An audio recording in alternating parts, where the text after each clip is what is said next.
Definitely हे without gender मला असं वाटतं की महिला आणि मुलांना दोघांना समान अधिकार आहे की रात्री अपरात्री त्यांनी कामासाठी जावं, त्यांनी बाहेर पडावं, त्यांनी प्रगती करावी. कारण मला असं नाही वाटत की एका महिलेला थांबून ठेवावं कारण ती महिला आणि तिने रात्रीचं काम नाही करावं. तर असं अंतर गृहमंत्री कधीच मानत नाही. त्यानंतर त्यासाठी त्या महिलेच्या सुरक्षेकरिता 4 गोष्टी आहेत.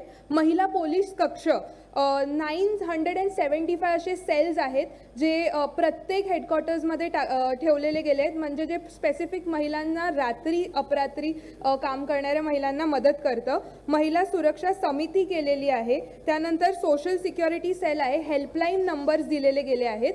तर प्रत्येक गोष्ट रात्री फक्त महिला पोलीस कक्ष जाणारे फिरणारे सगळीकडे असे व्हॅन्स पण आहेत तयार केलेले.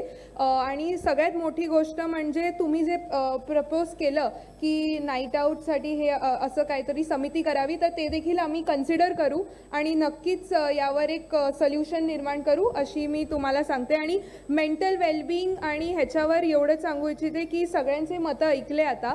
तर सगळ्यांचे मतं ऐकल्यानंतर एवढं समजतं की मेंटल वेलनेस आणि इमोशनल वेलनेस फारच इम्पॉर्टंट आहे सर्वांसाठी, एस्पेशली आपल्या युवांसाठी. तर महोदया, युवांसाठी हे मेंटल वेलनेस इतकं इम्पॉर्टंट आहे. त्यामुळे मला असं वाटतं की आजपर्यंत जे काही झालं त्याने हे सगळे पॉईंट्स कन्सिडर करावे आणि आम्ही एक प्रेझेंट करू फायनल प्रस्ताव ज्यामध्ये प्रत्येक पॉईंट्स कन्सिडर केले जातील आणि मुख्यमंत्री जे आहे आता ते यावर विस्तारात चर्चा करतील.